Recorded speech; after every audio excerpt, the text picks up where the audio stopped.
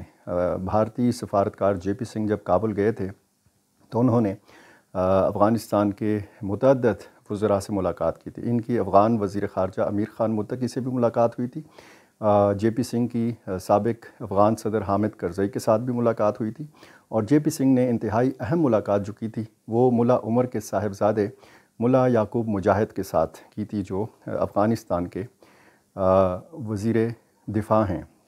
یہ انتہائی اہمیت کی حامل ملاقات تھی. دفاعی کے حوالے سے بھی بہت ساری باتیں اس ملاقات میں ہوئی تھیں. اور ایک نقطہ جدا جو انتہائی اہمیت کا حامل ہے بھارت کے لیے بھی اور افغانستان کے لیے بھی، کہ افغانستان کی فوج کو باقاعدہ ٹریننگ دی جائے بھارت کے اندر. یہ پاکستان کے لیے انتہائی تشویشناک بات ہے. لیکن اس ملاقات سے لے کر یا بھارت میں افغان طالبان کے ایک سفارتکار کی تعیناتی تک پاکستان کی طرف سے کوئی سنجیدہ اقدام نظر نہیں آ رہا.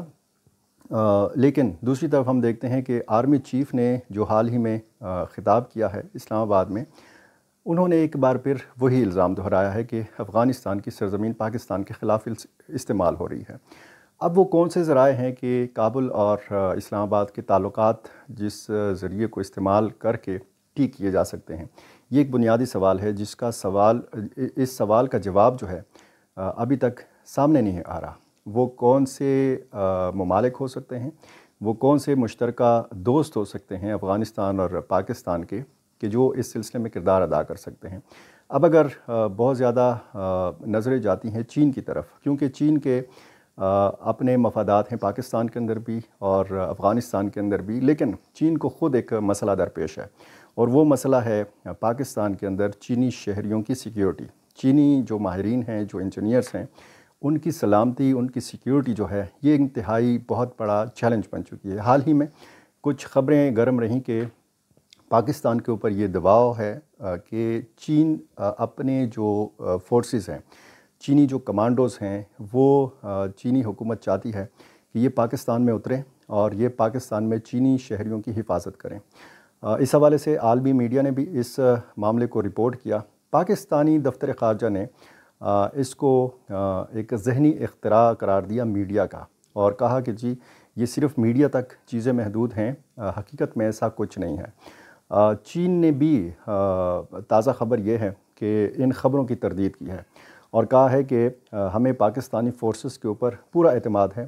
پاکستان کی جو فوج ہے یا پاکستان کے جو دوسرے قانون نافذ کرنے والے ادارے ہیں، ایف سی ہے یا پولیس ہے، جو بھی سیکیورٹی فورسز کے ادارے ہیں، وہ سارے اپنے کام میں مہارت رکھتے ہیں اور ہمیں اپنے دوست پاکستان کی سیکیورٹی فورسز پر پورا اعتماد ہے. یہ جو خبریں ایسی آ رہی ہیں کہ چین اپنی فورسز پاکستان میں اتارنا چاہتا ہے، ایسا نہیں ہے. ہم نے کوئی دباؤ پاکستان کے اوپر نہیں ڈالا. تو چین اپنے ان مسائل میں گرا ہوا ہے. ظاہر ہے کہ ان خبروں نے پاکستان کے اوپر بھی دباؤ ڈالا تھا. ظاہر ہے کہ اگر اس قسم کی کوئی بات بھی ہے تو یہ پاکستانی فورسز کے اوپر عدم اعتماد ہے. اگر پاکستان اس کے لیے تیار بھی ہو جاتا تو یہ کھلم کھلا اپنی ناکامی کا اعتراف ہوتا. لیکن اب وضاحت آ گئی ہے، دو طرفہ وضاحت آ گئی ہے. اس حوالے سے اگر ایک پریشر ڈیولپ کرنا مقصود تھا پاکستان کے اوپر تو وہ پریشر تھوڑا سا ریلیز ہو گیا ہے. لیکن اصل مسئلہ جو ہے اب افغانستان اور پاکستان کا ہے، کیونکہ جتنا اس میں دیر کی جا رہی ہے، جتنا کابل اور اسلام آباد ایک دوسرے سے دور جا رہے ہیں، اتنا باقی جو ممالک ہیں جن کے اپنے مفادات ہیں. مثال کے طور پر میں نے آپ کو بھارت کی آپ کے سامنے مثال پیش کی، تو یہ اپنا فائدہ اٹھا رہے ہیں. افغانستان ایک آزاد ملک ہے، اس کی اپنی ایک آزاد پالیسی ہے. وہ کسی بھی ملک کے ساتھ کسی بھی قسم کے کسی بھی سطح کے تعلقات بنا سکتا ہے. لیکن ظاہر ہے کہ جو نوعیت اس وقت پاکستان اور بھارت کے تعلقات کی ہے تو اس میں پاکستان کے لیے ایک انتہائی اہمیت کا حامل، ایک انتہائی سنجیدہ معاملہ ہے یہ.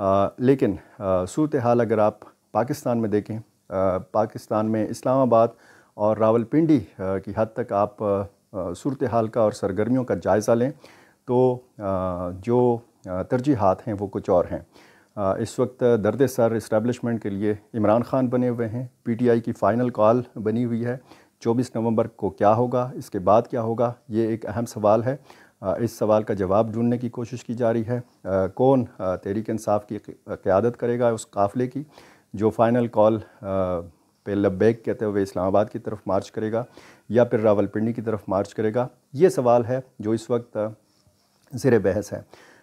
گراؤنڈ پر یہ صورتحال ہے جو جس طریقے سے قلات میں ہوا، جس طریقے سے باجوڑ میں ہو رہا ہے، جس طریقے سے خیبر پختونخوا کے جنوبی اضلاع میں، ڈیر اسماعیل خان میں، ٹانک میں، جنوبی وزیرستان میں، بنوں میں، لکی مروت میں اور شمالی وزیرستان میں ہو رہا ہے، اطلاعات نہیں آ رہی ہیں۔ بہت سارے واقعات ایسے ہو جاتے ہیں کہ اس حوالے سے پھر سرکاری تصدیق نہیں ہو پاتی۔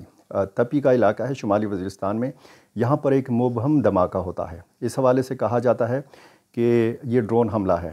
کچھ ذرائع کہتے ہیں کہ یہاں پر خودکش بمبار کی گاڑی تیار کی جا رہی تھی۔ کچھ لوگ کہتے ہیں کہ جی یہاں پہ دو تنظیموں کی آپس کی لڑائی تھی۔ کچھ لوگ کہتے ہیں کہ کسی بے گناہ جو وہاں پہ ایک گھرانہ تھا اس کو نشانہ بنایا گیا، جس میں ماں اپنی جو باقی بیٹیاں ہیں اس کی 4 اس سمیت یہ شہید ہو جاتی ہیں۔ وہاں پہ لوگوں نے بڑی تعداد میں جنازے میں شرکت کی ہے۔ اب اگر سرکاری ذرائع سے ایک واقعے کی تصدیق نہیں ہوتی تو ظاہر ہے کہ طرح طرح کی اطلاعات سامنے آئیں گی۔ ابھی تک اس شمالی وزیرستان کے واقعے کی سرکاری تصدیق نہیں ہو پا رہی کہ اصل میں وہاں پہ ہوا کیا ہے۔ اموات ہوئی ہیں، شہادتیں ہوئی ہیں، جنازے بھی ہوئے ہیں، واقعہ بھی ہوا ہے، دھماکہ بھی ہوا ہے، کس نوعیت کا ہوا ہے، کس نے حملہ کیا ہے، اس حوالے سے کوئی کنفرم اطلاع جو ہے ابھی تک سامنے نہیں آئی، میرے تک بھی نہیں پہنچی۔ اسی قسم کے معاملات میں اگر آپ کی دلچسپی ہے تو میری آپ سے ایک بار پھر گزارش ہے کہ میرا چینل سبسکرائب کیجئے اور اپنی رائے سے اسی طرح مجھے نوازتے رہیے۔ بہت شکریہ۔